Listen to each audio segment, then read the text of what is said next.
Nah, di mana di sini menyusun temuan pemeriksaan, eh, di mana temuan pemeriksaan itu adalah hasil ya dari proses evaluasi dan perbandingan eh, bukti ya, bukti pemeriksaan dengan kriterianya ya.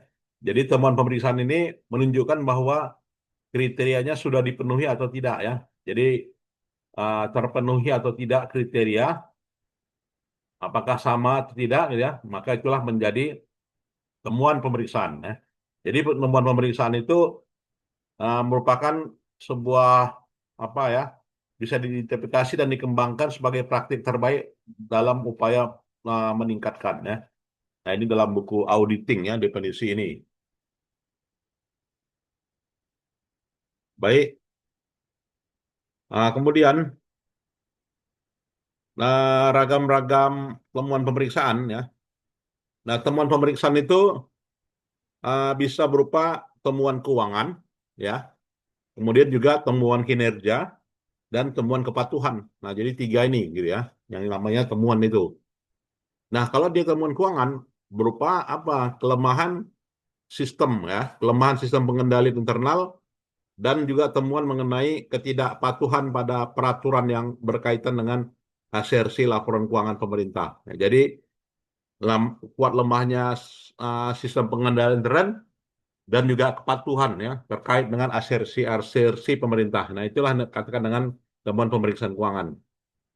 Nah, temuan pemeriksaan kinerja yaitu uraian mengenai ketidaksesuaian ya, ketidakseimbangan ya berkaitan dengan kriteria yaitu 3E ya. Jadi efektif, efisien dan ekonomis. Nah, jadi itu jadi temuan ya berkaitan dengan kinerja. Sedangkan kepatuhan yaitu kepatuhan terkait dengan peraturan. Nah, jadi peraturan patuh atau tidak patuh terkait dengan jalannya pelatuhan. Nah, ini sebagai temuan pemeriksaan ya. Baik, ada yang mau kita tanya sampai di sini? Cukup jelas ya? Ya, cukup jelas. Dan juga dalam hal ini ya, dalam hal ini eh, temuan pemeriksaan diawali dari kriteria gitu ya. Kriteria yang namanya antecedent ya kan? Sebab antecedent itu adalah sebab, kemudian fenomena ya. Fenomena itulah kondisi ya. Dan konsekuen ya atau juga akibat ya. Jadi sebab, kondisi dan akibat. Jadi awalnya karena adanya sebab antecedent. Sebabnya peristiwa atau kondisi uh, faktual ya. Kemudian kondisinya adalah peristiwa atau kondisi faktual dan juga akibat yaitu peristiwa atau kondisi faktual. Nah, jadi ini yang melandasi ya dari adanya temuan. Ya, sebab, kondisi dan akibat. Jadi unsur-unsur temuan pemeriksaan gitu ya. Unsur pokoknya adanya sebab gitu ya. Unsur pokoknya kondisi dan unsur pokoknya adalah akibat. Sedangkan unsur tambahan yaitu ya judulnya, kriterianya, tanggapannya, rekomendasinya ya. Nah, judul nah, sebagai unsur temuan pemeriksaan meliputi apa ya? Fenomena utama yang dilaporkan. Jadi adanya perasa gitu ya. Jadi perasa merupakan gabungan dua atau lebih yang memiliki satu makna. Ya, jadi memiliki satu makna. Misalnya kucing betina ya, kucing betina hitam atau kucing betina hitam dan gemuk atau kucing betina hitam gemuk yang berlari. Nah, ini maknanya ada 5. Semuanya adalah makna kucing gitu ya. Ada 4. Nah, jadi frasa ditetapkan dalam membuat judul harus merangkai kata yang tepat ya agar dapat menggambarkan fenomena yang dilaporkan. Nah, ini kriterianya memilih judul.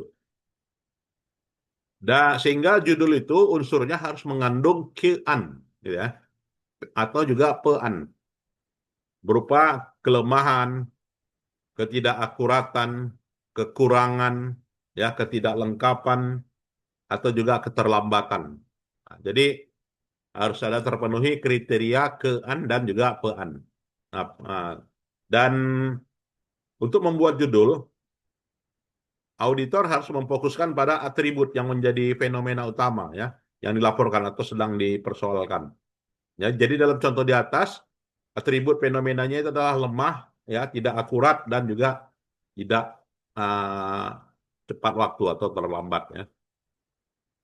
Nah, sehingga judul ini apa ya, mengandung pembentukan frasa, gitu ya, yaitu awalan dan akhiran ya, kelemahan, keakuratan, kekurangan, ketidaklengkapan, keterlambatan. Nah, ini semuanya frasa ya dalam menyusun judul. Ya, kemudian judul menggunakan awalan pe ya dan akhiran an. Nah, itulah. Itu wajib mengandung frasa itu dia, pe dan an. Pelampauan ya contohnya ya. Pelampauan, pengabaian, pengurangan, pemahalan. Nah, itu ya. Jadi pe dan an. Jadi pembentukan kata ke dan an, ke-an dan juga pe-an harus memperhatikan jenis fenomenanya.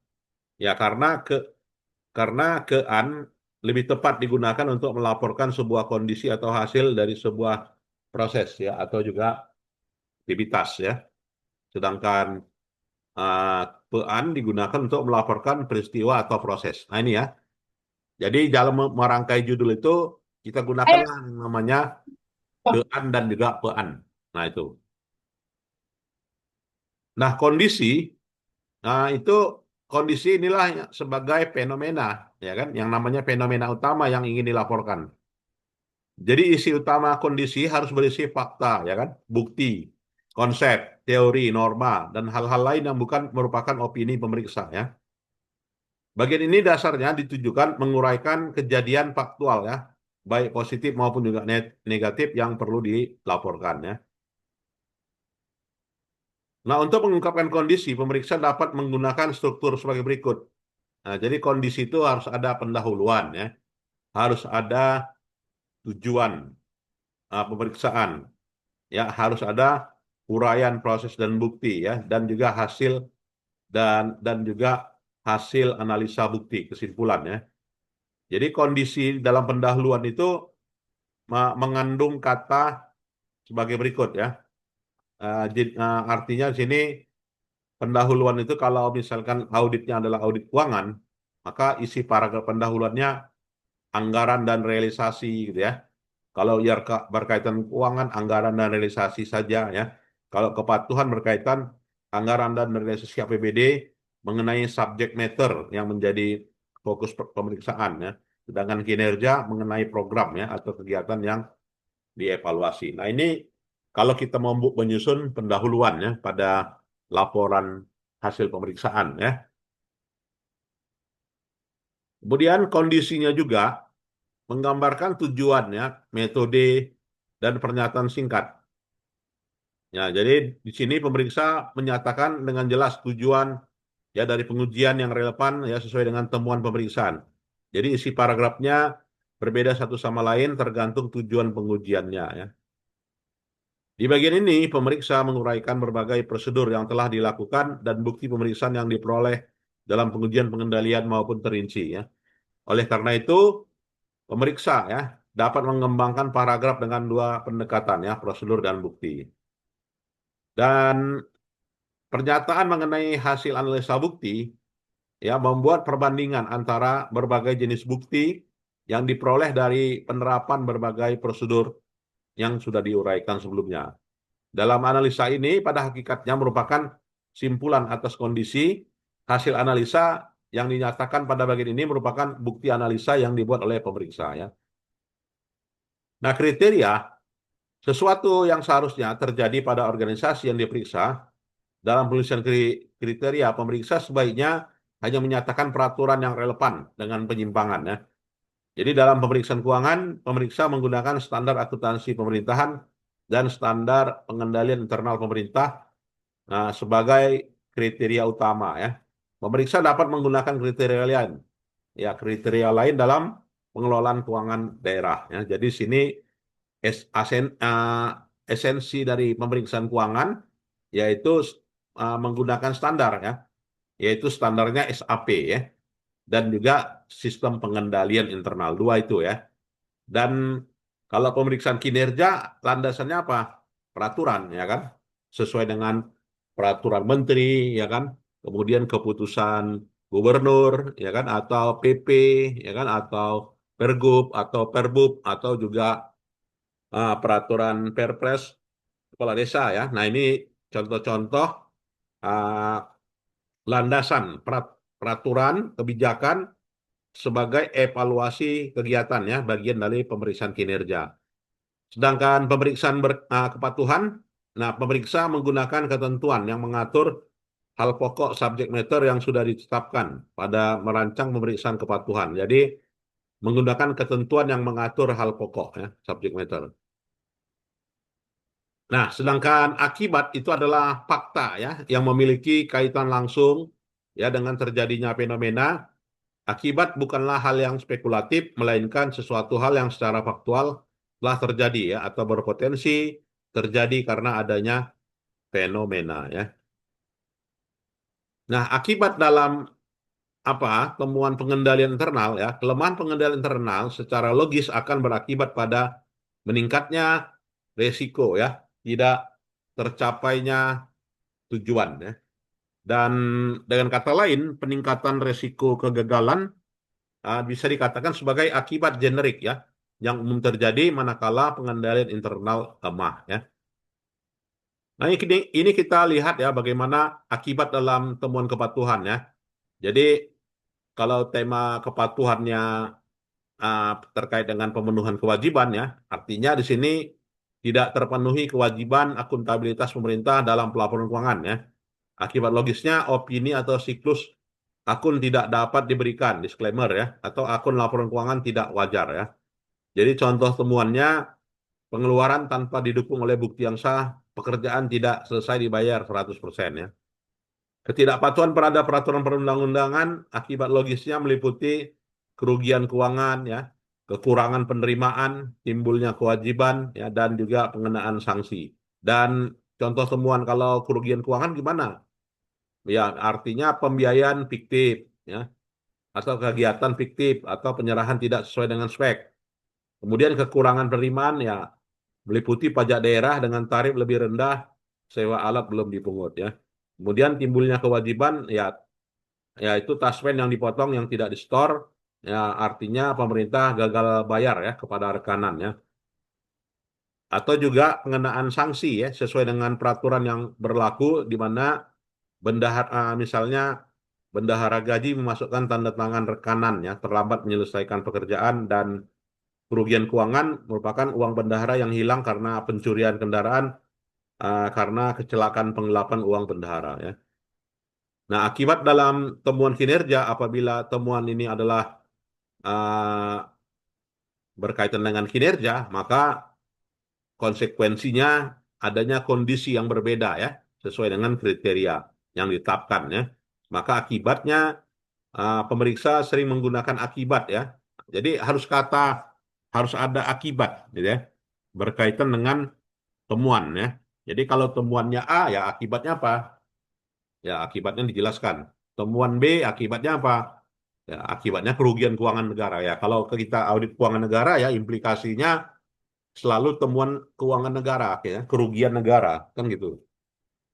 Nah, apabila tujuan pemeriksaan memperkirakan seberapa luas suatu program gitu ya.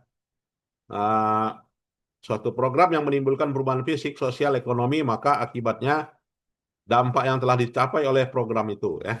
Nah, inilah secara umum ya, kita lihat ya bagaimana kita menemukan sebab dan akibatnya. Nah, sebab ini merupakan antecedent ya. Jadi kalau kita dengar ada variabel antecedent ya, nah itu berarti variabelnya adalah sebab dari sebuah fenomena ya.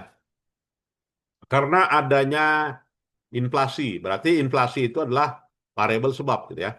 Harga naik gitu kan. karena adanya inflasi atau karena adanya kegiatan A, gitu kan, maka dianggarkan misalnya. Seperti itulah yang namanya sebab ya. Jadi antecedent merupakan fakta yang terjadi sebelum dan memiliki hubungan langsung dengan fenomena ya, rumusan sebab dalam temuan pemeriksaan ya yang harus dibuktikan dengan pelaksanaan prosedur pemeriksaan. Ya.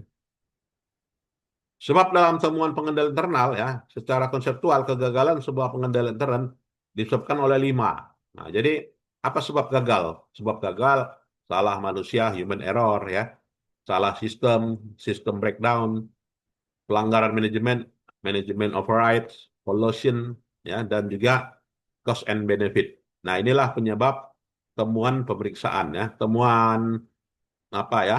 Temuan dari pengendalian internal ya, gagalnya pengendalian internal. Baik, mungkin ada yang mau kita diskusikan, silakan adik-adik sekalian.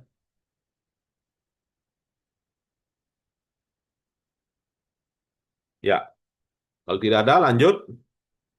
Jadi kalau sebab dalam apa ya? Karena sebab dalam temuan kepatuhan ya, penyebab ketidakpatuhan dapat diklasifikasikan menjadi 3 ya, yaitu sebab sepenuhnya dikendalikan, controllable ya, yang bisa dikendalikan dikit atau disebut dengan partial controllable, atau juga tidak dapat dikendalikan, full uncontrollable. Nah, jadi contoh sebab dalam temuan kepatuhan dapat dikendalikan itu apa misalnya? Kelalaian. Ya. Berarti pengendaliannya bisa dilakukan, yaitu bendahara menyimpan uang di laci gitu ya, atau pelaksanaan kegiatan tidak membuat bukti pengeluaran. Nah, ini yang dapat dikendalikan. Sedikit dapat dikendalikan ya kebijakan pusat misalnya, kebijakan akuntansi yang baru ya kan, atau peraturan pengelolaan keuangan yang baru misalnya. Nah, ini adalah kebijakan yang sedikit dapat dikendalikan. Yang tidak dapat dikendalikan ya bencana alam. Nah, jadi ini semuanya temuan karena kepatuhan ya. Tapi pada umumnya temuan pada kepatuhan itu adalah dapat dikendalikan semua ya. Nah, ini. Kemudian sebab dalam temuan kinerja ya, apabila tujuan pemeriksaan itu menjelaskan mengapa terjadi kinerja ya, karena kinerjanya baik, karena kinerjanya buruk gitu ya, maka ada sebab gitu kan. Sehingga sebab ini membantu membuat rekomendasi yang bersifat membangun dan untuk diperbaiki. Oleh karena suatu masalah dapat merupakan akibat dari sejumlah faktor tertentu, maka rekomendasi dapat lebih mengena ya. Apabila tujuan pemeriksaan memperkirakan pengaruh program terhadap perubahan fisik, sosial, ekonomi, maka pemeriksa harus mencari bukti sejauh mana program menjadi sebabnya ya. Nah, itulah ya terkait dengan materi kita, sebab akibat dan juga temuan ya dari topik ini. Mungkin ada yang mau kita diskusikan, silakan adik-adik sekalian. Tidak ada ya. Baik, kalau tidak ada nanti ini berupa video ya saya share kepada adik-adik sekalian ya. Saya kira itu saja dan yang hadir ada 11 orang ya. Terima kasih saya ucapkan dan untuk itu kita sudahi ya. Selamat sore. Assalamualaikum warahmatullahi wabarakatuh.